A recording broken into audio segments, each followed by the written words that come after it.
It's a pre-match day, and certainly it's always a good day because listen, Man United always has something coming. We are like a gift that doesn't stop giving, Keke, aren't we? Yeah.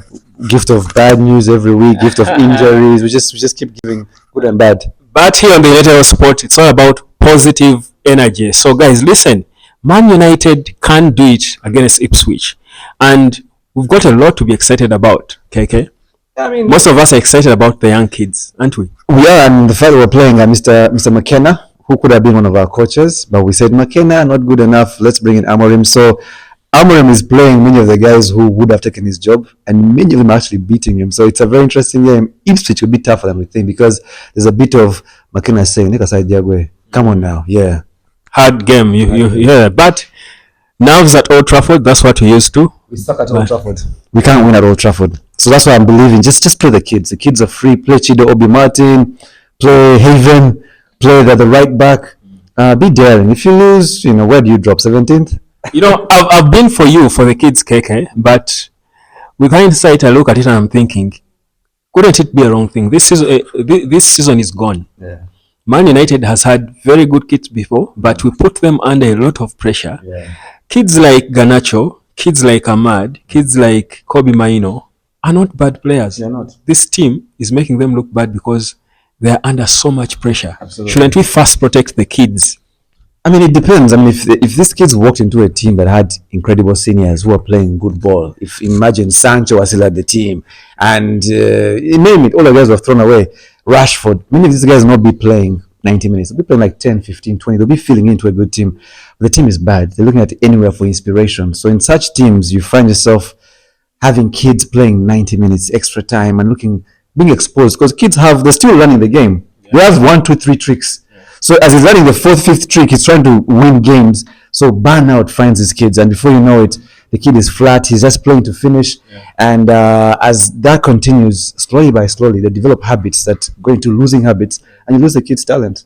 And we've lost so many of them like that, if you think about it. Even Rashford, who has just left. Honestly, the kid looks different at Aston Villa. Is he still a kid though?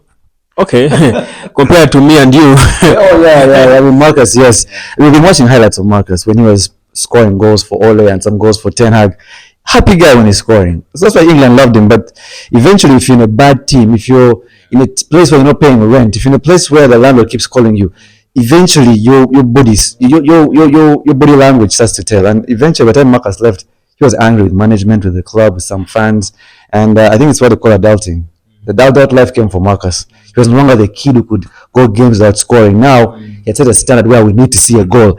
And in a team that's 15th, that's a lot to ask for. It's a lot to ask for. I hope we don't do the same to these young kids. This is why, by the way, people have been wondering why players leave Man United and they shine. And people say Man United kills players because so the issue is that what INEOS is trying to solve so that stops. The Man United problem is this. Please listen carefully. Guys suffer at United because it is very hard to play for United. Here's why. It's the same football. But Man U are I probably call them that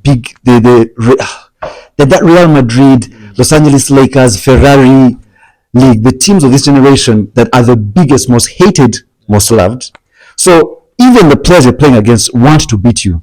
There's a time in the 90s when Ferguson was battling with the Newcastle team that had Kevin Keegan as coach. And so Ferguson just casually said, we asked him, I think, about Leeds playing Newcastle. And it's like, Newcastle will beat Leeds because Leeds, they were tough against us because everyone lifts their game against Manchester United. So if your team is still in a rebuild season, teams are going to be tough for you. So a kid, Ronaldo was manned at United because teams made him the man that he was. They were tackling him hard. And that's the Premier League. And the players around him. Thank you. The current Man U players, a few tackles, a few bad press, a few breaks by the coach, they just enter their shell. Yeah. You get. So the opposition itself is killing you. Your coach is killing you. The fans are killing you. So if you're not a strong character, and you've seen the kids, they come with playing piano, they come happy. Before they know it, they are just sliding off into Dortmund. They are hiding somewhere. You saw how Daniel James came. So, and that's what Rafael Varane was saying. Yeah. The thing is, I understand that, but Man U is not alone in that situation. Man U also, Madrid is the same, big like the same pressure, but Madrid get it right. What are they doing right that Man U doesn't do right to also keep at the level of those other clubs. Transition. Madrid right now we've been going through the winning phase of the front three of Bale, Benzema, Ronaldo. Behind them, Cruz, Casemiro. You know the team. You know Modric. And then you had Sergio. You've seen the kid Marcelo. That team, we knew it. You know, slowly by slowly they bring the other guys. Vinicius to replace the guy. We're not losing Benzema. You're taking one by one, a piece by a piece. Like by like. As Odegaard worked, no, let him go. Who's working? But you're not exactly rolling out the team. The winning machine is still there. Cruz just left last season. Modric is still there. So by the time Vinicius has now, you find guys are still balanced. And so it's a very proper transitional get in, get out. Not a whole wipe out 10 guys, bring in 3 guys, look for miracles. And look at the coaches. Zidane, Ancelotti. These are godfathers, guys who deal with injuries, long-term absentees. They coach players in a much smarter way. Smart, clever football. Remember the football that Ancelotti brought to Everton? They were smarter, they were better, they were playing it. In the Premier League, let's run. Survival of the fittest. A kid in that kind of football where injuries are picked up every weekend, you burn out. You be like Michael Owen. A strong kid, by the time you get to 26, you can't stay fit. You can't stay fit. Guys, you get it. Yeah, I agree, KK, 100%. So listen, as we do get into this game against Ipswich, I know you might feel discouraged because we're saying we need to take the kids slow. But right now the situation is bad. There are no options, so they've got to be thrown in the deep end. Remember when Man U won everything almost with Mourinho? They had Zlatan, top guy, big dog. Pogba in the middle. And at the back, they had strong guys, the smallings. Then you drop some kids on the side. Rashford, Martial, they were just helping the Giants win. These kids can't play winning minutes. When they did, they won the FA Cup. But if you want to win everything and be consistent, you have to have those big leaders in the team. Unfortunately, we like them. Liverpool has Van Dijk. As the kids are coming, Van Dijk, Salah, Trent, in every department, they have mature players, but some exciting kids. The Jotas are going to be world beaters in a few years. Elliot. Incredible kids, and they have guys to look up to. And when you have Mohamed Salah breaking Premier League records every single weekend, Van Dijk and Alisson keeping clean sheets, Trent, best assists, you have role models to look out for. Back these days, role models, man. Holland. Wow, interesting. Well, thank you so much, KK. I think it's definitely a good way to look at it. Yeah.